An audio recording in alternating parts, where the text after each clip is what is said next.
Welcome to Brewsers, a podcast about beer, coffee, booze, and bruisers. I'm your host, Rody John, and today we speak to Erik with Huxden Syrups. We talk all about how they got started at a golf course, their old-fashioned syrup, and so much more. This is such a fun conversation, and it's a great product as well. We're seeing a lot more syrups on the market now. You don't have to do all the work. You don't have to do all the muddling. You don't have to do the peeling, the zesting, any of that stuff. Just pour the syrup in a glass.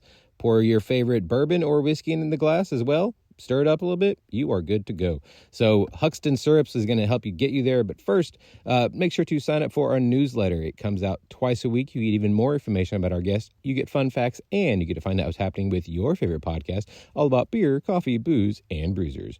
So without further ado, here is Erik with Huxden Syrups.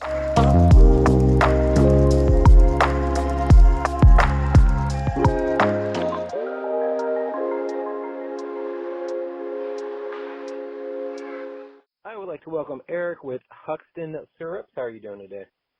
Good. How are you? I'm doing well. So for anybody listening, kind of paint us a word picture. Where are you at? What's going on around you right now? Well, it is blistering 7 degrees here in Minnesota, and in Rochester, and we got a little bit of snow on the ground, and pretty much stay indoors for a couple of months when you live in Minnesota during this time. Yeah. Yeah, we, as we're recording right now, I am in the DFW area here in Texas, and it is 46 degrees and raining, so it is Gotcha. not the best. That's shorts weather here. See, no, not here. We we kind of freak out and like almost shut down. It's like, nope, it's too cold outside. We're not going. Yeah. I hear you. I got a buddy who lives down in Texas, and he was I was the best man in his wedding, and he was mine, and now he's lived there I think for it's well over 10 years. And I talked to him the other week, and he said, "Man, I think I'm getting a little too soft because I'm finding myself bundling up when it gets to be 45, 50 degrees." And I said, "Wow, you'd get laughed at here." Oh, you'll laugh at it this time. Last week we had an inch of snow only for like 3/4 of the day, and all the schools shut down. Schools shut down the next day, just just in case for the most part. It was hilarious. Yeah, I'm sure it gets a little wild when that stuff happens. Yeah, I mean we're just not equipped for it, really. We're not used to it, and I've heard that it's different down here because the humidity also adds another layer to it. Not that obviously Minnesota with all the lakes doesn't have more humidity, but that's just what I've heard about how different it is from being in the north and being cold and snowing as opposed to being in the south and cold and snowing. Yeah, for sure. You probably get that wet, sticky snow and slushy and yeah. Yeah. Well, enough about weather. We're here to talk about more fun things. Let's go all the way back in time. What is your earliest memory of alcohol? Oh boy. I remember being told not to drink it growing up. Lived in a very Christian household. But also it was more of don't take advantage of it. Right. So I guess my introduction to it was probably my senior year in high school where I kind of went off the beaten path a little bit. Sports were too important to me to partake in it earlier than that, so I waited till my senior year and then went after it a little bit and then stopped again because I played college basketball and that just wasn't a priority for me to hit the bottle. So quit there and started playing college basketball for 4 years. Wow, there you go. Yeah. So I guess let's go forward in time. Tell us the story of Huxden Syrups. How did all this begin? So in 2016, I quit my job at Mayo Clinic here in Rochester. And if you're familiar with Rochester, the world famous Mayo Clinic is here. And you either work at Mayo Clinic or you work, pretty much as a entrepreneur or,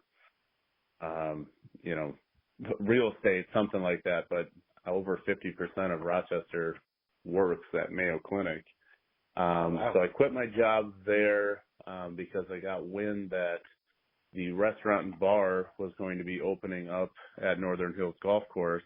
And I've always kind of been a entrepreneur, never to that extent, but I said, you know what, I'd like to be my own boss. Let's give it a whirl. And I bought a bar on a golf course with no restaurant experience. I kind of took a leap of faith, and my wife was thankfully supportive of it. So that was 2016.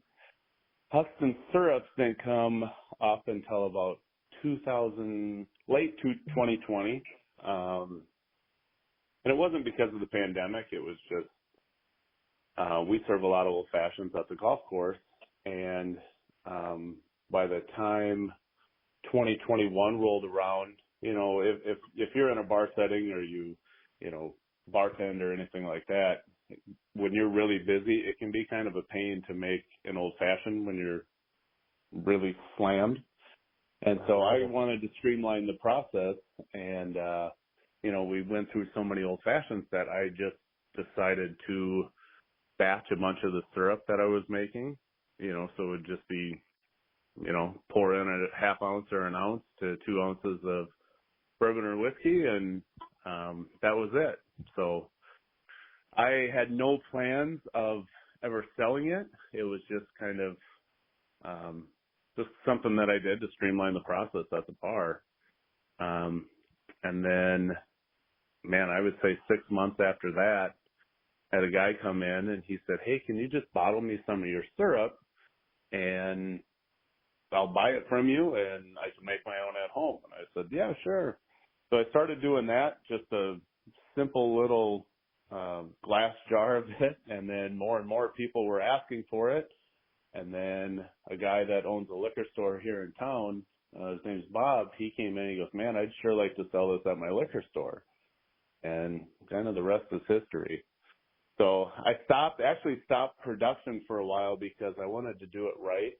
I wanted to get a nice logo, get a good bottle, refine the recipe. And so I stopped for a little bit just because I wanted to do it the right way. And here we are today, just kind of getting it out there. So, yeah. Man, what a story, too. Because, I hear about it all the time with other bartenders and mixologists that, like you said, they have to make that situation faster, and because people aren't as patient when it comes to wanting to get their drinks, especially obviously if you've got a busy day and you've got about 5 deep people, making an old fashioned, making any other drink that can be a little more complicated than others is going to slow everything down. And you really are trying to, turn and burn these people because you want them to have their drinks and them enjoy themselves. And then also you want to be able to serve as many people as possible.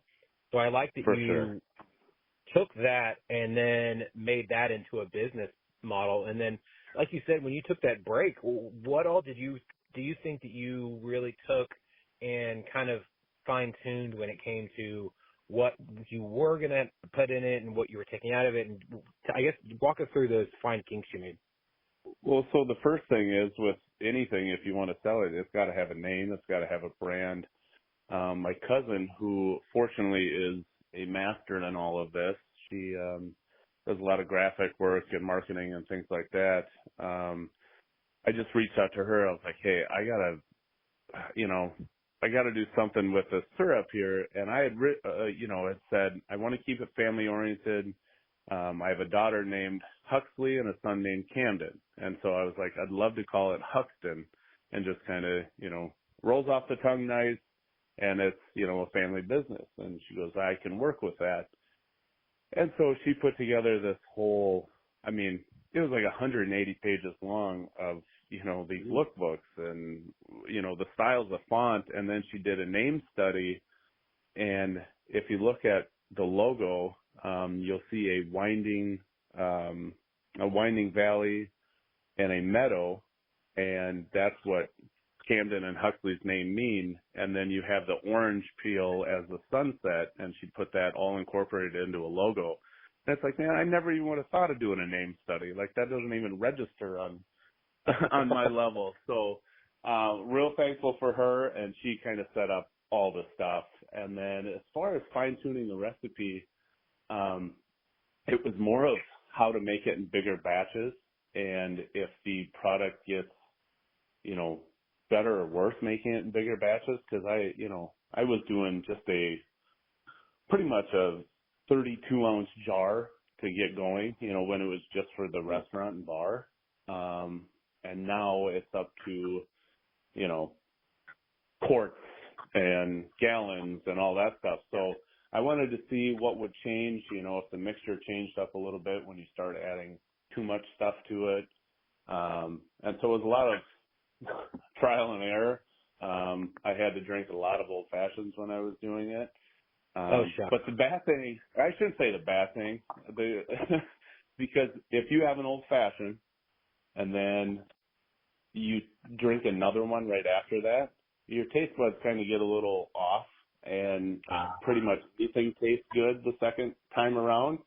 So it's basically every day I would have to try one from a different batch, and then, I'd keep it at one just to, reel myself back in. But, yeah, so it was just a lot of testing with it, and, I wanted to get it back to where it originally was in those really, really small batches, and now I got it down to a science, and we're rocking and rolling. And a lot of people are saying, well, anybody can make an old-fashioned syrup, it's just bitters and sugar water and, do an orange zest. Well, it's a ratio. It's, what we do. There's a little secret that I can't give out, because I think that's what sets me apart from everybody else, of what we actually do and how long we hold the syrup before we actually bottle it. It's just little things like that, and it takes time. And so it's a passionate project that turned into a business, and I mean, it's so far so good. I never honestly expected this to happen, but I'm pretty glad it did. Well, I mean, obviously, yeah, because like you said, a passion turned into a business, and that, at the end of the day, that's what people really want too. Is they want that. They want to go to work and actually feel passionate about something, and they don't want to just have like that job that they go to that they kind of suffer through and always check the clock. It's like, all right, when am I done? Can I get out of here already? You are now doing something, that you do actually enjoy, and you didn't even think that this was, I mean, I imagine this wasn't even on your radar of things you could have done. No, not at all. It was to make my life easier and my bartender's life easier of mixing old fashions, because, I mean, you're at a golf course, people come in, they're big bourbon whiskey drinkers and big old fashioned drinkers, and it's probably our number one selling craft cocktail that we make. And man, it takes less than a minute, to make, where sometimes if you're crushing sugar cubes and pouring bitters and stirring forever, I mean, that's a 3 to 4 minute drink sometimes. And, I mean, I guess depending on who's making it. But the other thing is we wanted, quality control, where sometimes if you go to a bar or restaurant and you order an old fashioned, and then you order another one, it could be completely different than the first one you ever had. So we wanted the consistency of making, the drinks to be the same every single time, because you might get a bartender that puts too much bitters in it. Well, now it kind of tastes cinnamon. You get somebody who maybe puts in too much simple syrup. Well, now you have a very sweet old fashioned where that person maybe likes to taste the bourbon a little bit more. And now your consistency is way off. So you can still do that with my syrup, but, it's more or less, hey, do you want a half ounce or an ounce? Do you want a sweeter one, or not so much sweet, but the bitters is always going to be the same. So you're not going to get the real burning cinnamon flavor, or, just kind of that heavy